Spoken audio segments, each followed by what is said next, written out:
Welcome to Wednesday Words. Thank you for joining me once again. We have been going through our study of the book, Mastering Life Before It's Too Late.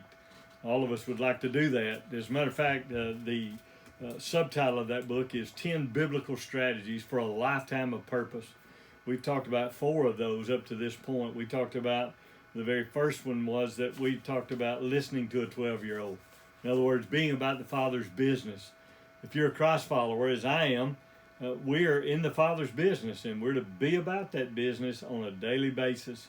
We talked also about redeeming the time, and especially in the period of life we're in with this pandemic, the shutdown, the unable to do some things. We've got to be careful to redeem the time and make sure that we don't waste it, because a wasted hour is never to be recovered again, or a wasted day. And so we talked about that as a strategy. And then the third thing we talked about was being organized, and that helps us to redeem the time, helps us to be about the Father's business, making sure that the time that we've been given, that we redeem it and that we honor it with the Lord. Number 4 was and is that we are to schedule a time alone with God, maximizing the morning specifically. And Robert Morgan's going to today give us, I'm going to continue in that strategy, he's going to give us just some practical things about what that looks like. How do we do that? How do we set that morning agenda each and every day? And so today I want to continue that strategy of maximizing the morning. Robert Morgan says here's a system that he's found that best for him to make of every single day. He says at the end of his quiet time, he says, before I leave the presence of God, he said, I take a few moments and look prayerfully at the obligations, my calendar, and then on a little 4x6 card, he said, I write down a plan for the day. And at the top of that, he said, I write the number one priority that I want to accomplish. Now, there may be 2 or 3 things that I want to accomplish throughout the day, but there's one that I want to start with and I want to accomplish. And so as he puts that down on that little card, he carries it with him throughout the day. He said he may take this Bible verse that he's been memorizing, but that becomes his plan. Psalm 143 says this, let the morning bring me word of your unfailing love, for I put my trust in you. Show me the way I should go. In other words, what is my day to be like? And in the morning, I'm going to meet with God, and God's going to show me.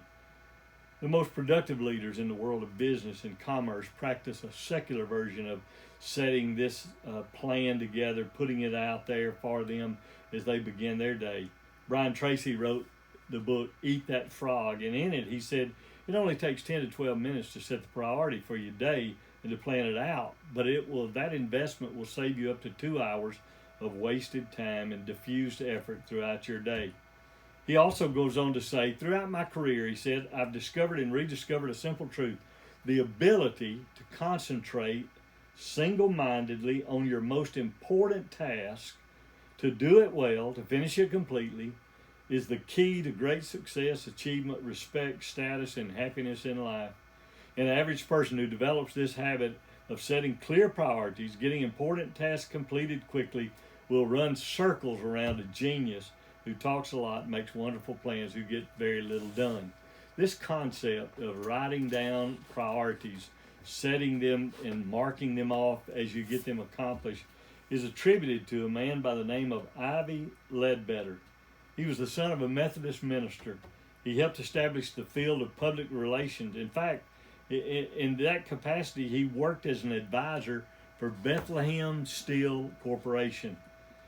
And he coached his clients to develop a simple scheme of listing and numbering top priorities each day so they would concentrate their energy on completing their daily list, a task at a time in order of importance. One day, the president of Bethlehem Steel, Charles Michael Schwab, you probably have heard that name, Charles Schwab, asked him, said, show me the way to get things done with my time, and I'll pay you any fee within reason. Handing Schwab a blank sheet of paper, Ivy Lee said, write down the most important tasks you have to do tomorrow and number them in an order of importance. When you arrive in the morning, begin at number 1 and stay on it until it's completed. Recheck your priorities, then begin with number 2. And if any task takes all day, never mind. Stick with it as long as it's the most important one. If you don't finish them at all, you probably couldn't do with any other method. And without some system, you'd probably not even decide which one was most important. Make this a habit every working day, and when it works for you, give it to your men. Try it as long as you like, then send me your check for what you think it's worth. Charles Schwab later sent Lee a check for $25,000, a phenomenal amount of money in those days, saying it was the most practical and profound lesson he had ever discovered in his professional life. 5 years later, that plan was largely responsible for turning Bethlehem Steel Corporation into the biggest independent and steel producer in the world, and it helped turn Charles M. Schwab into one of the richest men on earth. Now, none of us know what a day will bring.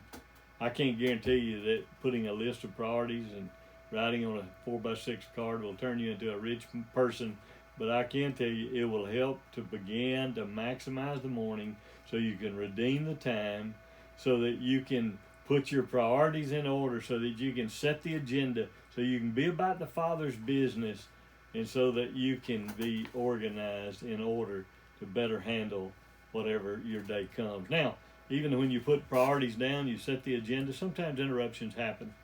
But you need to look at those as simply interruptions by the Lord, how He wants to change the path of what you're thinking to maybe minister to people. For example, Jesus, when He was teaching in this particular home one day, there were four men broke the roof in and lowered down a paralyzed man for Jesus to heal.